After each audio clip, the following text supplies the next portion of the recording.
Tenemos una Biblia, la tomamos con la mano derecha y si es posible la ponemos en alto y decimos: la palabra de Dios contenida en este libro es la verdad que acepto creer, es la enseñanza que me comprometo a seguir y es la esperanza que me atrevo a confesar. Nada me impide recibirla. Nadie me evitará que la haga parte de mi vida y por ningún motivo dejaré de proclamarla.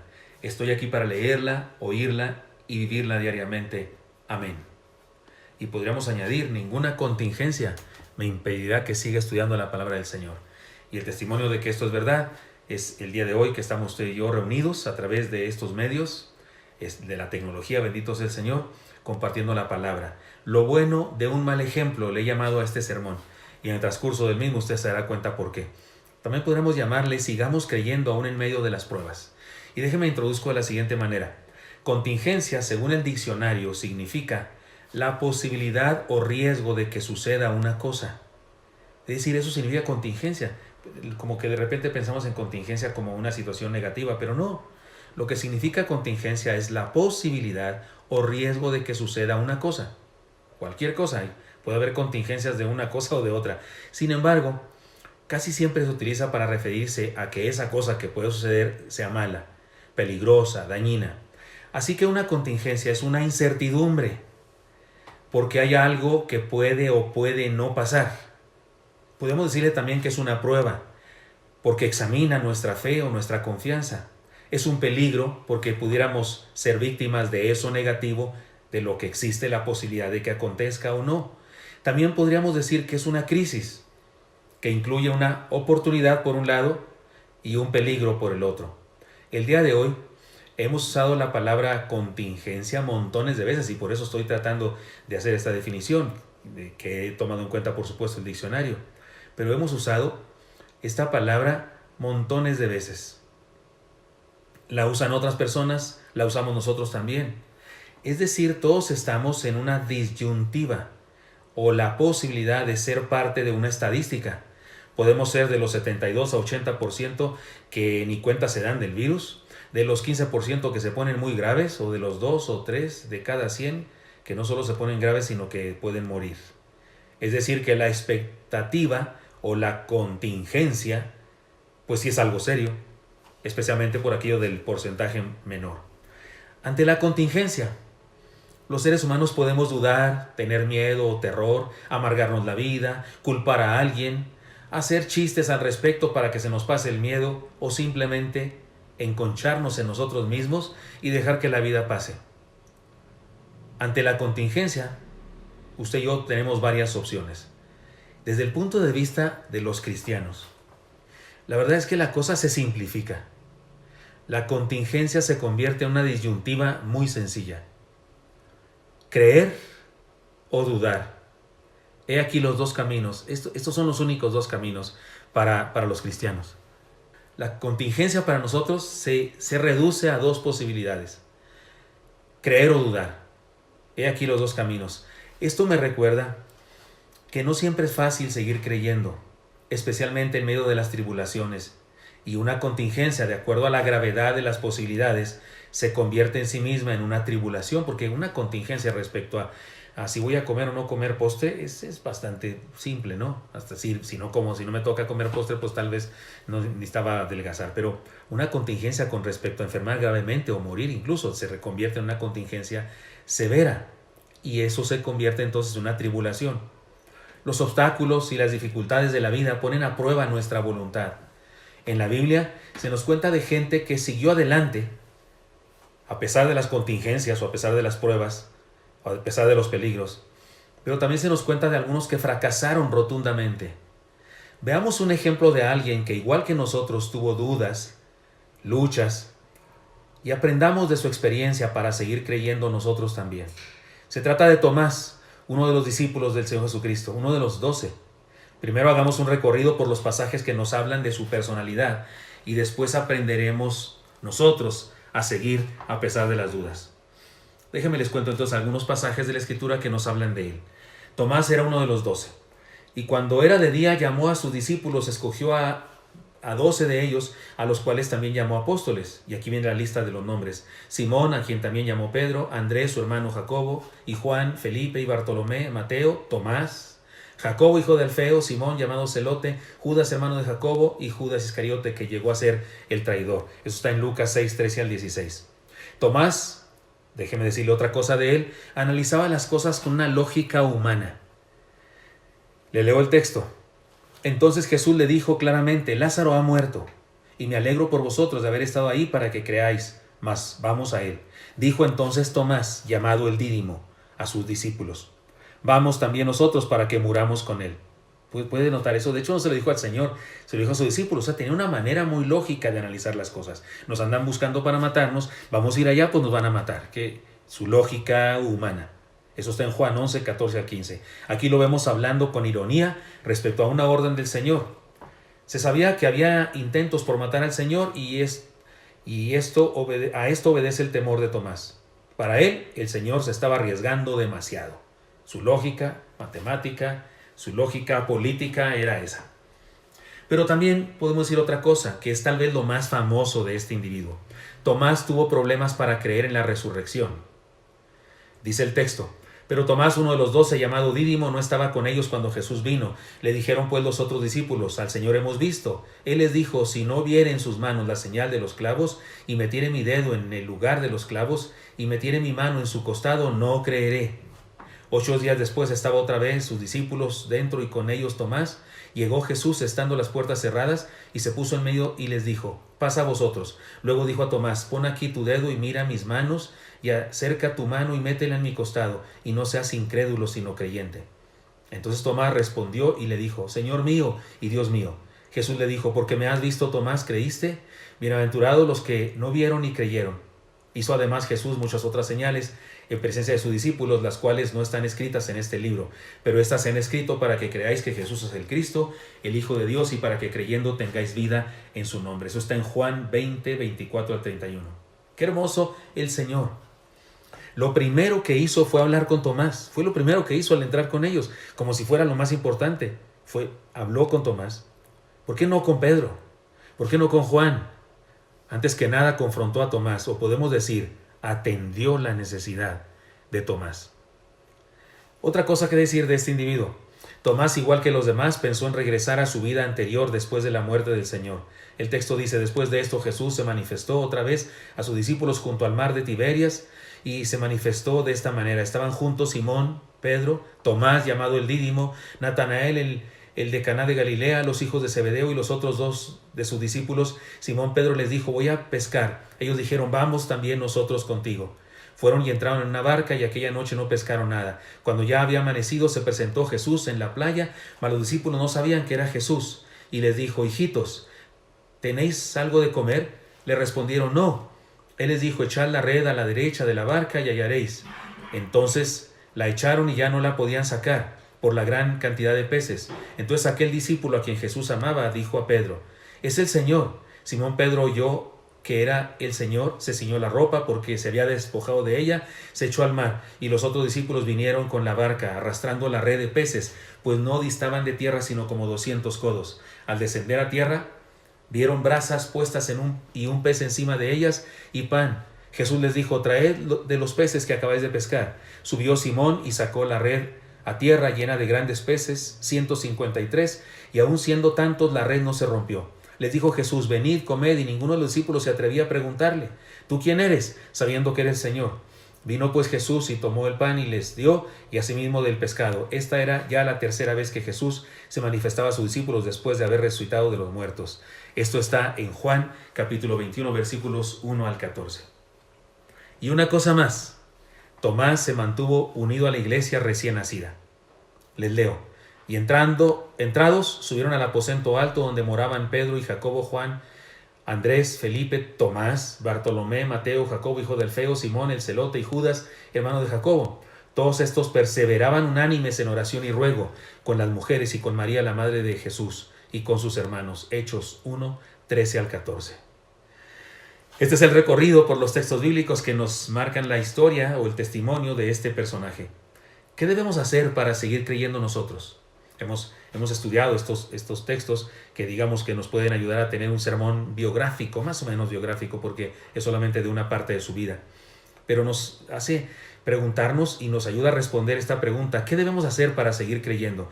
Les propongo seguir lo bueno de este mal ejemplo. ¿Por qué digo así, lo bueno de este mal ejemplo? Lo digo así porque Tomás regularmente es símbolo de duda, de falta de fe, de indisposición para creer. Y lo decimos así porque dudó de la resurrección.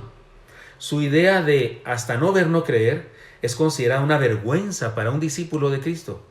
Porque usted y yo sabemos que hay que creer para ver, pero él quería ver para creer.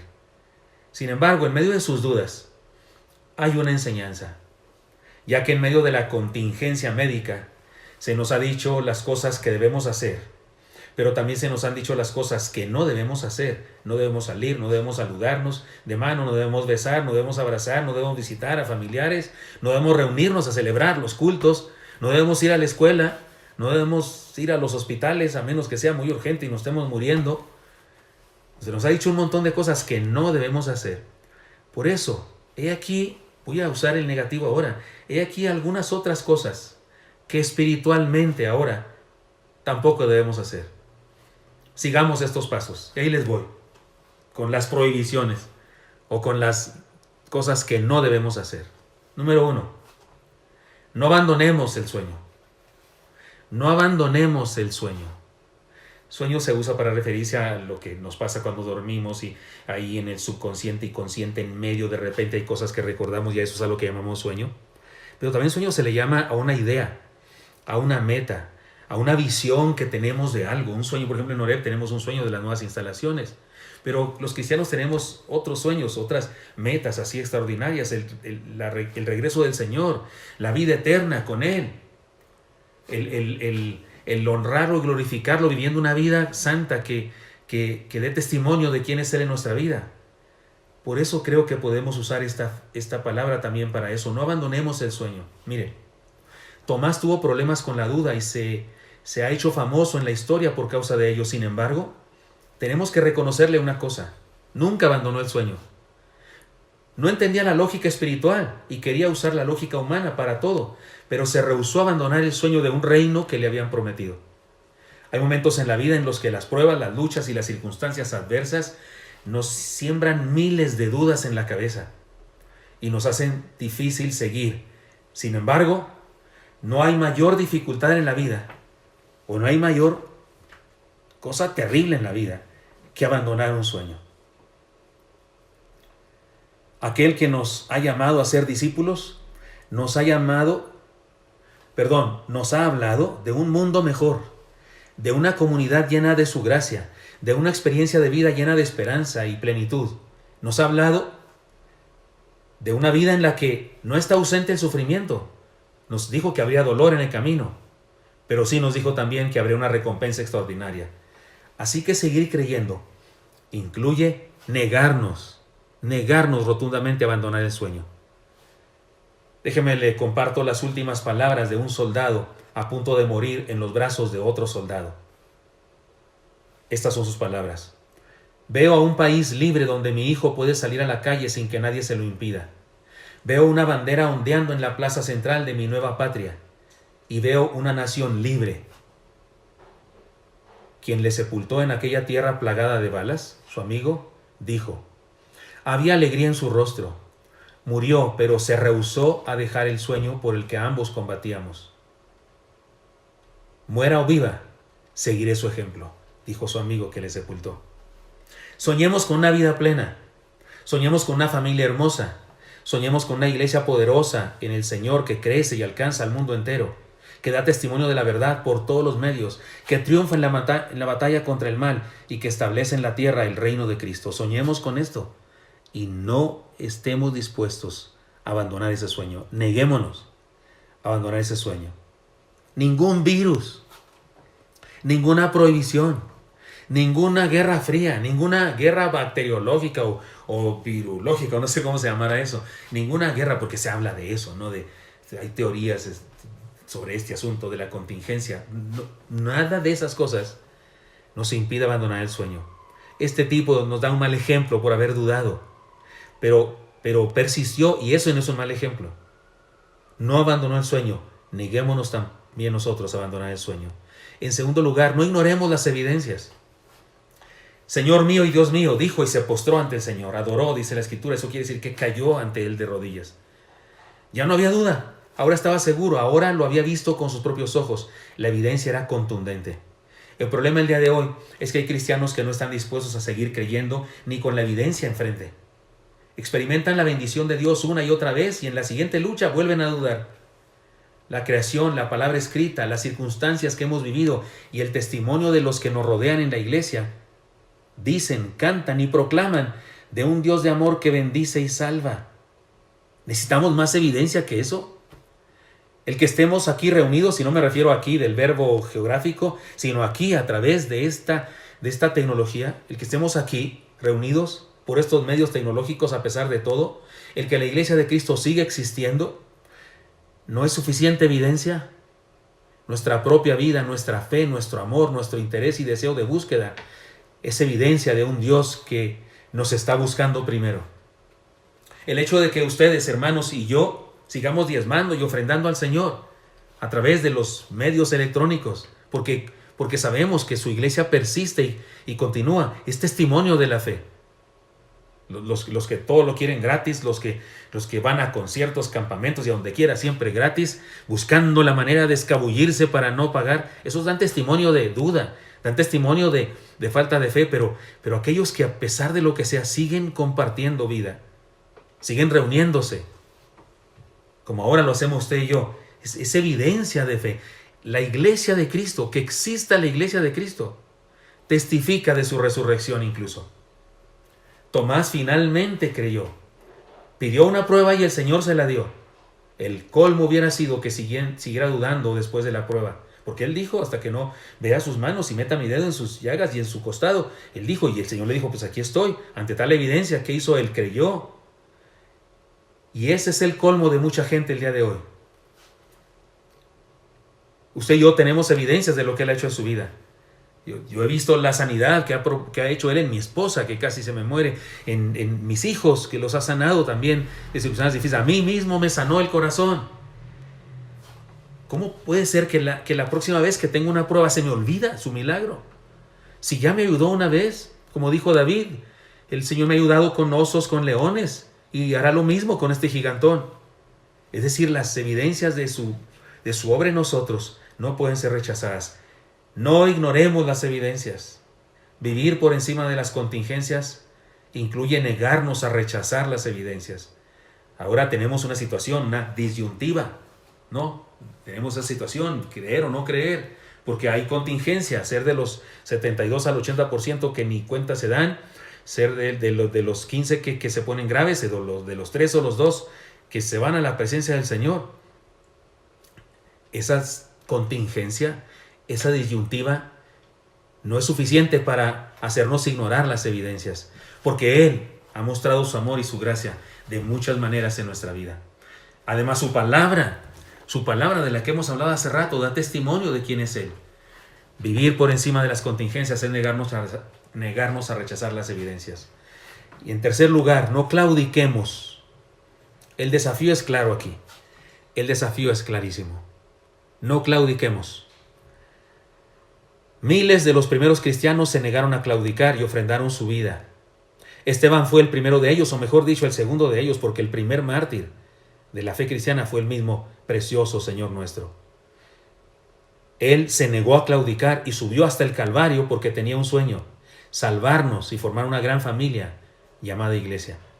La historia de la Iglesia Universal y la de cada comunidad de fe a la que usted pertenece está llena de héroes. Algunos son anónimos, otros son famosos, pero son gente que se negó a claudicar. Es gracias a ellos que estamos aquí y que vivimos lo que estamos viviendo, la fe cristiana. Gracias a ellos. Ellos perpetuaron la fe y nos la predicaron a nosotros. Nuestra generación está en deuda con la generación anterior, porque esos de la generación anterior mantuvieron la fe. Fueron el eslabón y nos pasaron la estafeta, el testigo, se dicen las competencias de relevos. Nos pasaron el testigo, la estafeta, la posta. Ahora la tenemos en las manos nosotros. Ahora esa fe la tenemos nosotros y debemos pasársela a la nueva generación. Es interesante.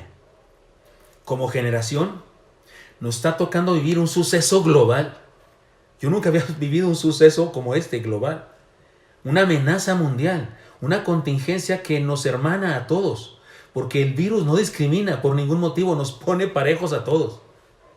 Ahora sí que este virus, ¿no? Ni ricos, pobres, grandes, pequeños, gordos, flacos, no discrimina. Nos ha hecho iguales, nos iguala a todos, hombres y mujeres. Esta es una contingencia que nos hermana, que nos hace ver lo débiles y vulnerables que somos todos por igual. Yo digo, qué honor nos concede la vida. Una oportunidad de mostrar la diferencia que hace caminar con Jesús o no caminar con Jesús. Soy medio idealista. Soy medio idealista y medio competitivo o competitivo y medio. Yo recuerdo cuando era niño y aprendía de los héroes, especialmente los niños héroes, que ya ahora tengo una idea diferente de ese asunto, pero de niño nos enseñan eso. Yo decía, ¿cómo no estuve presente? Yo también me hubiera enredado en la bandera, me hubiera tirado para evitar que la mancillaran y no sé qué, porque tenía particularmente un maestro de historia que era buenísimo, pero soñaba yo eso, ¿no? ¿Por qué no soy de esos héroes? Pero mi generación nos ha concedido a la vida una cosa extraordinaria. Yo digo, qué honor tan grande. Qué honor tan grande. Tenemos la oportunidad de mostrar la diferencia que hace caminar con Jesús o no caminar con Jesús. Y me encanta la idea de que nuestras generaciones futuras digan y nuestros antepasados se mantuvieron firmes creyendo en esa circunstancia y en las que vengan. El hermano Josh McDowell escribe un libro que se llama La última generación de cristianos. El simple título dice de qué se trata. El hermano dice que si no hacemos algo esta generación, nuestra fe va a perecer en la próxima. Puede ser que seamos los últimos cristianos de la historia.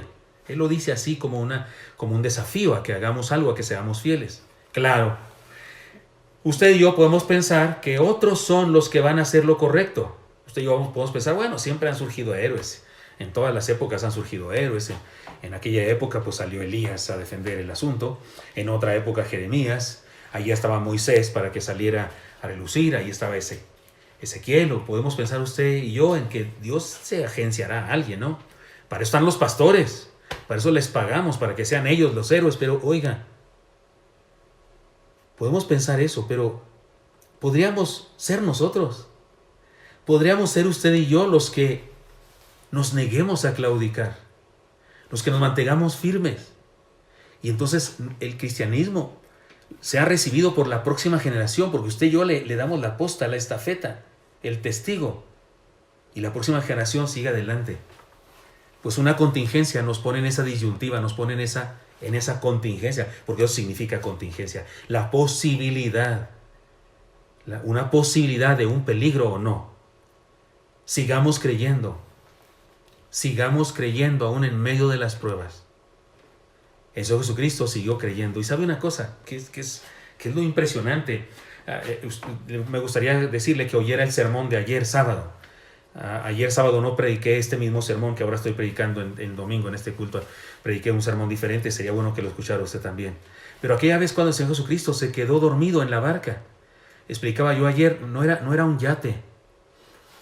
Esa barca no era un yate, no tenía un camarote allá abajo para dormir, que de tal manera que hay una tormenta y no se da cuenta el que está dormido. No, era una barcaza, era una barca. Y de acuerdo a como eran las barcas de aquella época, yo no me hubiera dormido, yo no hubiera podido dormir. Yo tengo el sueño así muy ligero, todos en mis hijos y me doy cuenta, y eso que de cuarto a cuarto hay un cuarto en medio y un pasillo. Pero yo escucho, tengo el sueño así livianito y soy medio preocupón. Pero el Señor estaba dormido, y una de las cosas que aprendimos ayer es que confió en ellos. Como que les dijo, ustedes son los marineros, yo soy el carpintero. Si se trata de hacer un escritorio, me hablan. Si se trata de hacer una silla, me lo dicen. Pero si se trata de navegar, ustedes son los expertos, encárguense. Puso su vida en sus manos. ¿Qué tal que nos toca a nosotros esto ahora? Esta contingencia nos da una gloriosa oportunidad de demostrar quién somos, de demostrar la fe que tenemos. Sigamos creyendo, aún en medio de las pruebas. Y que las próximas generaciones, y que cuando pase la prueba, quede señal de que usted y yo creímos, de que usted y yo nos mantuvimos firmes, Me dan risa la gente que se creen profetas, se creen vaticinadores. Y ya después de que pasa el asunto, después de 3 días después de que pasó el temblor, dicen, soñé yo que iba a temblar. ¿Y para qué no lo dice 3 días después? Hay gente así, ¿no es cierto? Que siempre después del suceso andan haciéndose los héroes. Ahorita, usted y yo debemos mostrar el carácter cristiano. Hemos dicho las siguientes cosas con respecto al mal ejemplo de Tomás, de donde sacamos cosas buenas. No abandonemos el sueño. Que tenemos dudas, investiguemos. Que tenemos dudas, preguntemos al Señor, pero no abandonemos el sueño. No ignoremos las evidencias. Cuando el Señor nos responde y cuando el Señor obra en nuestra vida, entonces conservemos esas evidencias y creamos y vivamos por encima de las contingencias, negándonos a rechazar las evidencias que Él nos da. Y no claudiquemos por nada del mundo. No claudiquemos jamás. Permanezcamos firmes en el Señor.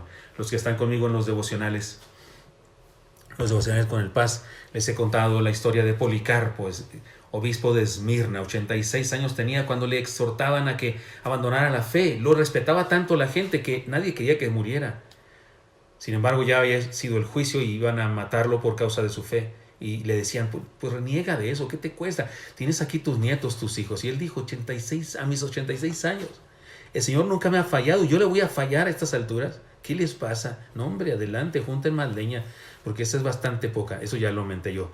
Pero la idea es que Él les está diciendo, no se fijen, adelante. No voy a fallarle a estas alturas. Y queda permanente su testimonio de fe. Su testimonio de uno que creyó en medio de una contingencia. ¿Cuál era la contingencia? ¿Lo queman o no lo queman? Y sí lo quemaron. Usted y yo podemos vivir por encima de las pruebas. Hermanos míos, mostremos el carácter del cristiano y permanezcamos creyendo, aún en medio de las pruebas.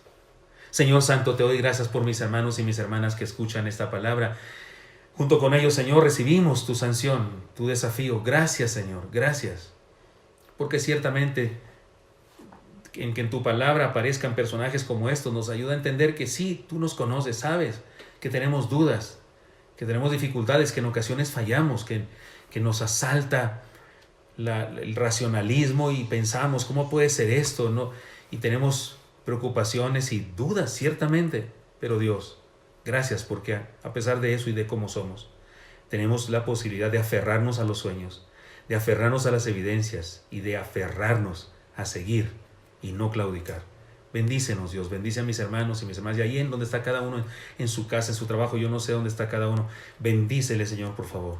Y permítenos ser de los que creen, ser de esa generación de los que creemos y de los que compartimos nuestra fe con los más jóvenes o con los que todavía no nacen y vienen y que un día se enteren que a pesar de cualquier contingencia nosotros nos mantuvimos firmes y que ellos puedan creer también siguiendo nuestro ejemplo. Te lo pedimos en Cristo Jesús. Amén.